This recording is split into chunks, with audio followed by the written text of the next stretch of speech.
From Atlanta News First Plus, this is Sports Tonight.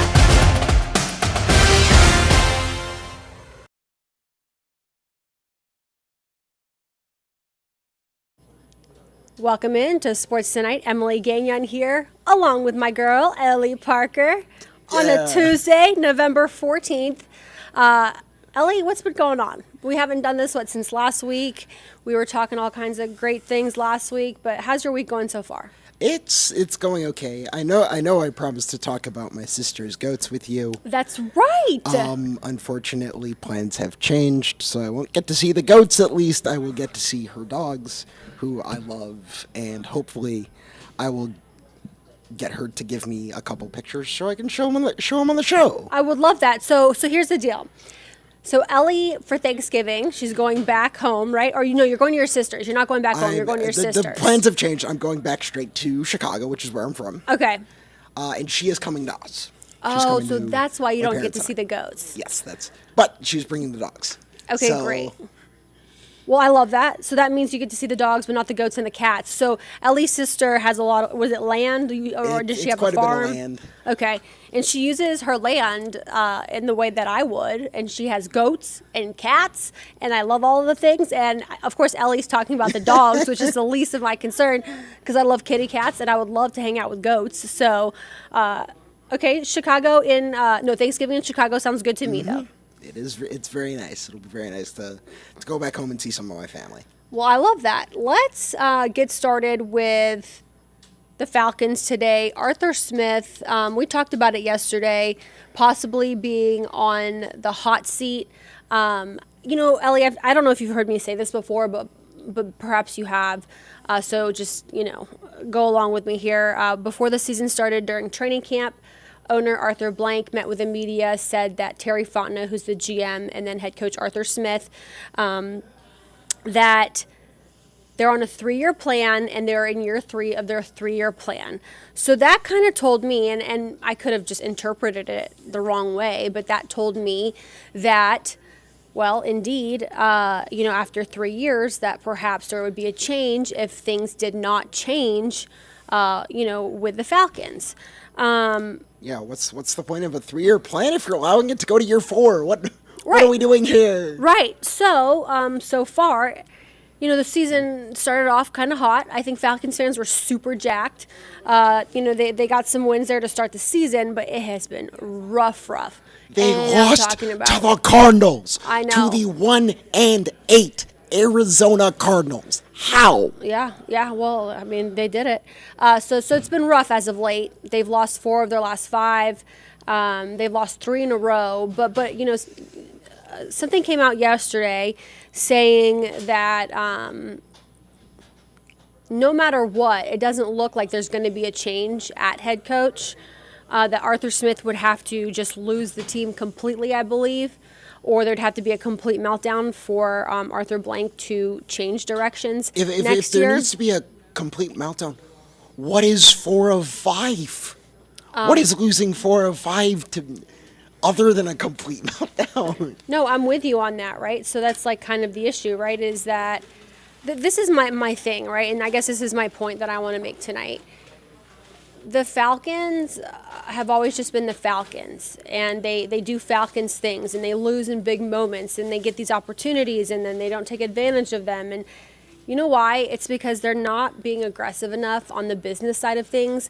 And I say that in the sense that if the Falcons win, 7 games again this season for a 3rd straight year, and you keep Arthur Smith, that tells me you're not about your business. Yeah. You're not about winning. Because I'm going to tell you what, Ellie, I mean, I don't want to fire people. This is not about what, I would hate to see coaches and players, not be able to make money to feed their families and all the things. But at the end of the day, you would get fired if you weren't performing, right? Yeah, I'd get canned. I would too. And I could assure you it wouldn't be 3 years later. No. If you started not performing or I started not performing, we get fired pretty fast. Yeah. And we don't make nearly as much money as Arthur Smith and Terry Fontenot do. So my point is, Falcons, do something you haven't done before. And I hate to say it, I don't want to see firings. But if at the end of the season there's not a playoff berth, if everything just remains pretty dull, it's time to move on. So why are you saying this right now? Especially since this division is so weak. So weak. If there's any division where a 7-win season might actually get you a playoff berth, it's the NFC South. Yeah, and it's this because season. The Buccaneers and the Panthers are disasters. The Saints are on 1.5 legs right now. So even this you should be in pole position for some kind of postseason appearance.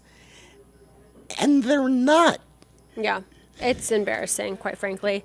And, to bring back your point, because you and I haven't been able to talk about it, that loss, the Cardinals, which, kudos to the Cards. Kudos to Kyler Murray for, coming back in his first game back from, an ACL injury, in a year.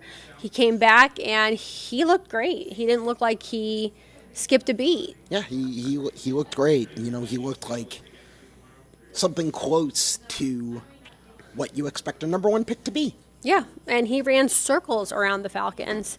So you can tell Arthur Smith is frustrated. You can tell just by the way he looks. I mean, he just looks like a president after 4 years leaving the White House. I mean, have you seen pictures of, before and after pictures of actual presidents? They look just awful. Defeated. Yeah. And Arthur, I agree, Arthur Smith looks the exact same way. This man looks defeated. It's awful. And quite frankly, the problem is that they have a bye week, right? So that might be good. They have some time to make some decisions. But as soon as they get back, they have to start winning. They don't have a choice. You don't have, so this is week 11. Yeah. So then you have 7 games left to turn things around, which is really not much. Yeah. You've already played 10. You're 4-6. And you're 3rd in the division. So you went from being 1 in the division and being celebrated 3 weeks ago to being 3rd. And the Panthers have only won 1 game. So they're going to remain Ultimately, last. the Falcons have to win out if they want to make the playoffs, I think. That's what you think? Yeah, I think they have to Let win me out. look up the schedule real quick, what they have remaining. I know that they're coming back and they're facing the Saints right away, are they not? I believe so. That's a major matchup, by the way. You have to win those games. You have to win the intra-divisional games. Yeah, so here we go. Can't let those slip by you, especially one against the Saints. So they're hosting the Saints. First game back, so 2 weeks from now, first game back, you got the Saints, right? At Mercedes-Benz Stadium. And then you're at the Jets the following week. There's no way you lose to the Jets, right? But then again, I said there's no way that you lose to Arizona. We did say there's no way you lose to Arizona, and then they lost to Arizona. I know. So here we are saying, well, at least I'm saying, how do you lose to the Jets? At this point, anything's possible? Anything is possible. Taylor Heineke could tear his ACL on a game-winning drive. And we don't know if he's healthy right now after he got hurt on Sunday. So he might already be there, Ellie. We don't know this yet. Atlanta sports, woo! I know. This. They are living up to the hype. So Saints, Jets, and then the Bucks come to town, and then they're at the Panthers, and then the Colts come to town, then they're at the Bears, and then they play the Saints again. Is that not the easiest schedule that's a fairly ever? easy. That's a fairly easy schedule. Other than I want to say that even with my Chicago Bears. I mean, is there any team that I just named that's over 500? And I'm not even joking right now. I don't know. Let me look up the Colts. Maybe the Jets. Let me look up the Colts. The Colts, Bears sure aren't. I mean, this is crazy. I think it might be me. just the Jets and the Saints. Because the Saints are at 500 because aren't they 5-5? I believe so. But yeah, I mean and they lead the division at 5-5. I mean, this is just the wildest season. I mean, for the NFC South because it just hasn't been good. All right, let's go here. All right, so the Jets are 4-5. All right, so they're not even, so I got close. They're not even at 500, and then the Colts are 5-5. So they're at 500. Yep. So I don't think there's a single team left on the schedule that's over 500. Your Bears aren't over 500. So quite literally. Thanks for the top 5 pick, Carolina. Yeah. Every single game the Falcons have from here on out is against, as we stand here today, because obviously this can change. Yes. These teams are at 500 or below. And yet I have zero faith in this Falcons team. You shouldn't. Not after what you've seen. Zero. None. Yeah. I mean, okay, so here's the interesting thing, right? And I don't know if you and I talked about this or not. I get my days mixed up. But Arthur Smith did say a week ago that whoever they came back after this break, whoever they came back with as their starter at quarterback is who they're going to stick with the rest of the season, barring injuries, obviously. So if they come back and we hear from Smith on Monday, which that is the next time he's going to talk, and he says, yes, it's going to be Dez, the starter, so that's who's going to start that's who they're riding with until the wheels fall off. Or it could go with Heineke. But we don't know. They better pray to every god that has ever been believed in that Taylor Heineke is fine. You said it, not me. I don't know how you roll with Desmond Ridder at quarterback for the rest of the season. I really don't. Yeah, I mean, and like it's another thing. Well, again, the fact that they bet everything on Desmond and Desmond Ridder he's a kind man. He did very well in college ball. But the fact that they bet the entire franchise on him and bet their careers on him. He's not a starting caliber quarterback in the NFL. He just isn't. You can't keep giving the ball over like that. So I don't have an actual update on Heineke other than the fact that, he hurt his hamstring on Sunday. But that could also decide a lot of things when they come back, Ellie. Yeah. So, basically the point of this is that there is a report out there saying that Smith, he's good to go in the 2024 season unless everything unravels and he loses the locker room. But quite frankly, things are unraveling. He maybe hasn't lost the locker room, but everything has unraveled. Yeah. Okay? Everything's unraveled. Yeah. So I just want to know, I want to know what the definition, if this is true, what Arthur Blank's definition of unrattled is, right? Yeah. So let's move on now. Trae Young. In happier news, Trae Young's kid is really cute. Yep. Baby girl, right? So he already had, with his wife, a little son, Titus, I believe. And I want to say her name is Teal.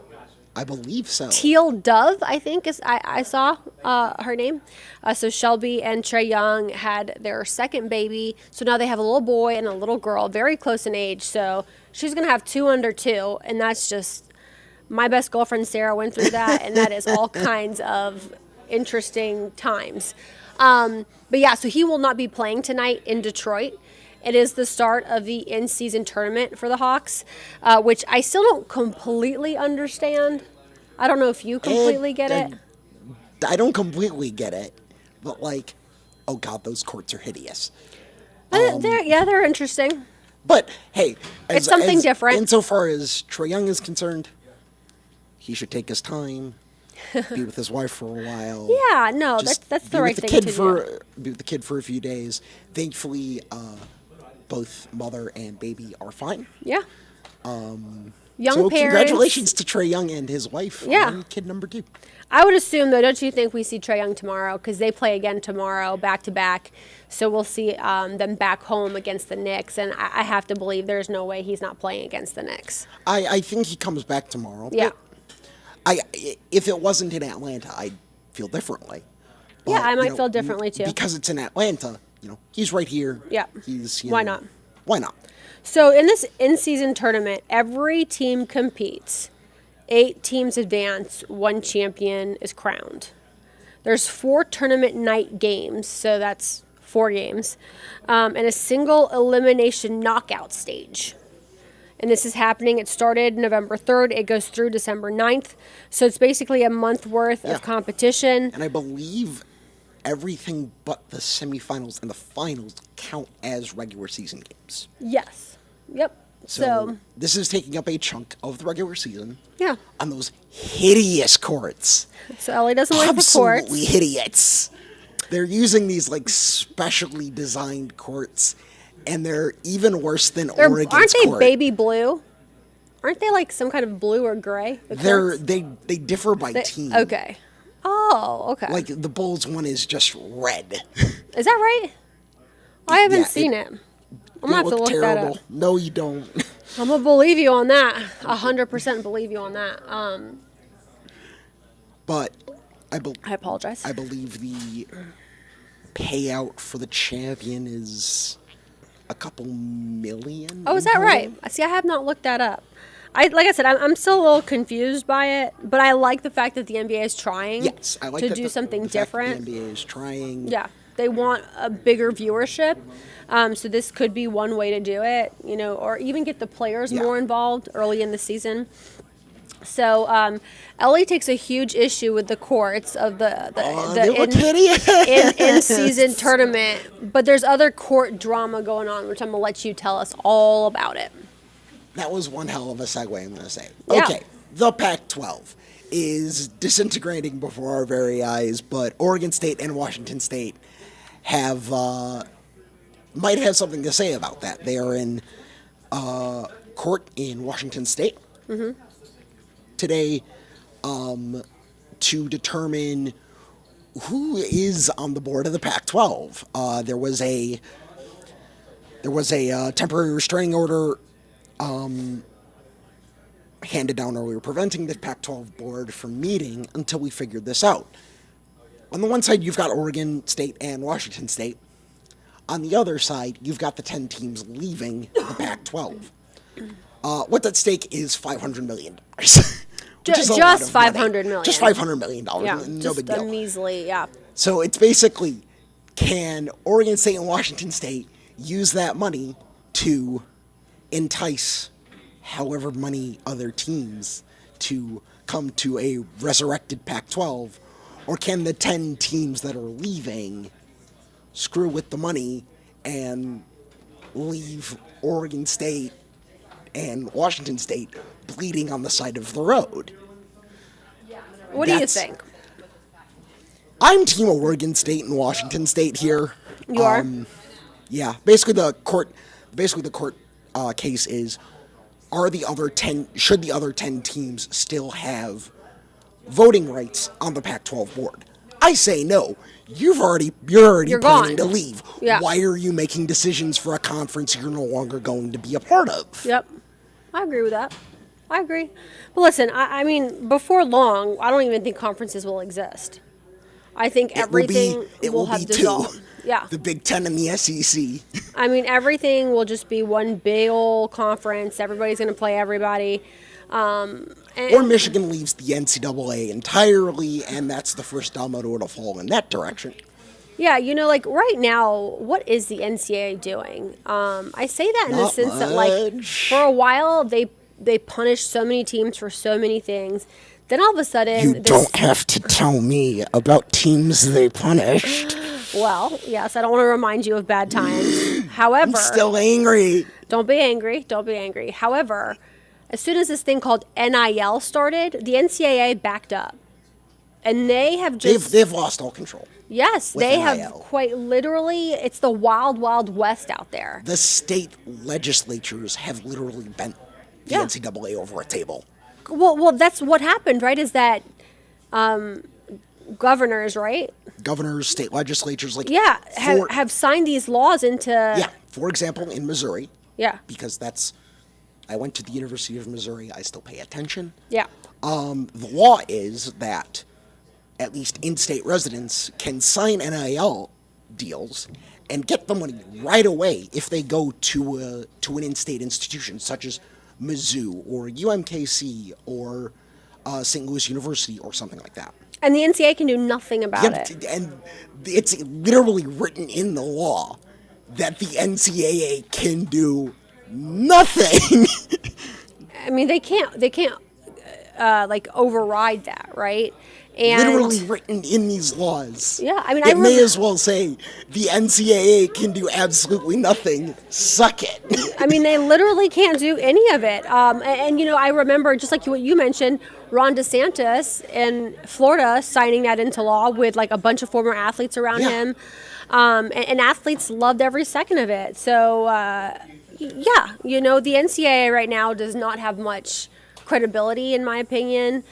They used to be like the rulers of everything. Not too long ago. And these schools, though, also these programs have overpowered them. Yeah. Have basically, shown them that the NCAA is not needed. Yeah. So for me, in my opinion, before long, again, I think there's just going to be one huge conference, and whoever's going to, Georgia's going to play USC, and I'm not talking about South Carolina, I'm talking about the USC in California. Yeah. We're going to see these big matchups year in and year out. I don't think we're far from it. Obviously, the SEC next year changes, with Oklahoma and Texas coming into the conference. Which but I'm selfishly super excited for. Resurrecting a couple of old Big 12 matchups. Yeah. I think it'll be really fun to have those two. And Georgia next season, for me, I'm like, Georgia, you better three-peat this year. Because next year it's going to get even harder. That schedule looks horrendous for them. It looks brutal. Yeah, they have to play all the best teams in the country. Yeah. It's almost like being in the West, like being in the SEC West. Because Georgia has to play Alabama, they have to play Texas, they have to play Oklahoma, they have to play Auburn, they have to play Florida. These teams are on any, during any given season can be in the top 10. So it'll be fun to see how it shakes out next season. But for right now, we got the drama in the Pac-12, and like you said, maybe before long, Pac-12 will just poof, be gone. That's certainly, to me, college athletics looks to be going in that direction. Yeah. All right. Shohei Ohtani. Is he coming to Atlanta? What do you think? MLB Network insider John Morosi thinks there's a chance. He said, how big of a chance? That's the question, because what John Morosi said is Shohei is less concerned about geography this go-around than he was when he first signed with an MLB team. He wants to compete. And how many other teams are better situated to compete now than the Atlanta Braves? Obviously, the major question is, how the heck would the Braves pay for it? Yeah, and they always want to give, discounts, right? They always sign these, amazing players. This man will get contracts. a $500 million contract. That man would be able to save the Pac-12 by himself. Well, Alex Anthopoulos, what you doing? My fellow Canadian who has signed so many great players, who had the balls to let go of Freddie Freeman and go with Matt Olson, and it actually worked out, so Braves fans aren't angry about it. You know what I'm saying? He has made moves and brought guys in that just have wowed us, the league, and bringing in Shohei would, certainly change everything. Shohei coming to the Braves would keep me in Atlanta. I'm not lying. I want to see that man play. Yeah, and listen, they have not had, okay, in your opinion, who is the, stud of all studs in the last few years? Number one guy in the rotation. It doesn't have to be the guy who actually has been number one, but who do you think has been the best pitcher for the Braves in the last few years of their, dominance? I think it's been Strider. I think that's a great pick. But Strider is not Ohtani. Correct. So he's sharp, though. He's real good. Yes. But the problem is that that's what's lacked, in my opinion, for the Braves for these last few years of being so good. And do you want to punt on Shohei pitching to 2025 at a minimum, possibly ever, after Tommy John surgery number 2? Yeah, that's tough. But I think a team's definitely going to take a chance. Yes. You know that. It's going to happen. But yeah, if you open up Twitter right now and you follow a lot of the Atlanta people and all that, that's one of the main things being discussed right now, and the excitement right now is about Ohtani, and could he possibly wear a Braves uniform at some point in the future, near future. Well, you know that Anthopoulos is certainly going to... He's going to try. I mean, he's certainly going to get on some phone calls. He's certainly going to see like what the options are there. I can't imagine that he's not at least just going to entertain it. Because right now, again, like, okay, so you say Strider, and then we don't know if Max Fried's coming back next year. That hasn't been discussed. And then there's Charlie Morton, who is We do know he's coming getting back, up there, but he's a G-paw. but he's been solid. Yeah, he's a G-paw, and I don't mind having him in the rotation. He's No, not at all. you know he's been doing it for a while, so like you respect what he has to say, you respect when he's in the room, and he does have these games that he looks just amazing. But you know, other than Strider, and again Max Fried, we don't know what's going to happen with him. Like you don't really have a guy. And, like, Shohei could definitely fill that hole and be that guy. But like you said, you know, the money situation, right? Yeah. Like, do the Braves actually have the money? Do they want to spend the money? He's not going to be okay with a discount like every other player seems to be. So, because you know they signed all of these. getting his money. Right, because all of these guys that they've signed that have just worked out beautifully for the Braves, they all came in from like the farm system where they were young players, and they've accepted, again, like great money. I'm not saying it's not great money, but we all know, and it's like a well-known thing in the league that like Braves players, like it's like a hometown discount. But that, I've been told, it's because they get treated so well. Like Braves players, the organization really takes care of you and your family. And you can come back after you're done playing there and you're treated a certain way. And when you go in there, it's nothing but first class. So perhaps for athletes, you know, that's what they're looking at. They're like, I want to get treated a certain way. I want to be part of this, like, very select, you know, brotherhood of guys who've been able to play for the Braves. And, you know, they are basically, you know, I want to say, like, America's team in baseball because of, you know, where they used to, you know, where the games used to be aired, you know, basically all throughout the Southeast. And you talk to some players that like are from other countries and they're like, yeah, I used to watch the Braves with my dad. I remember Ender Enciarte told me that. He's like, yeah, growing up, he's like, we would watch the Braves because that's what played on like TBS, is it? And TBS. like, yeah, on like Turner. So he's like, yeah, I always wanted to be a Brave, and I was just lucky enough to do it. And I was like, wait, your dad and you watch this in like a whole other country? He's like, yeah. So it's kind of interesting. But what's on your mind today, Ellie? I don't really know if I have much that's on my mind, but I always want to hear what you have to say. Just really quickly, going to the other coast, San Diego Padres owner Peter Seidler died this morning. It's a sort of an end to an era in baseball. He was the son-in-law of Walter O'Malley, the former Dodgers owner. So sort of the end of that family's ownership of Southern California baseball. And it makes the Padres' moves in the last few seasons make sense. The guy wanted to see his team win a ring. He had surgery in September, and I don't think anybody knew how little time he had left. That's incredibly sad, Ellie, to just stop the show on that. But on a happier note, well, maybe not. Manager Brian Snitker did not win NL Manager of the Year.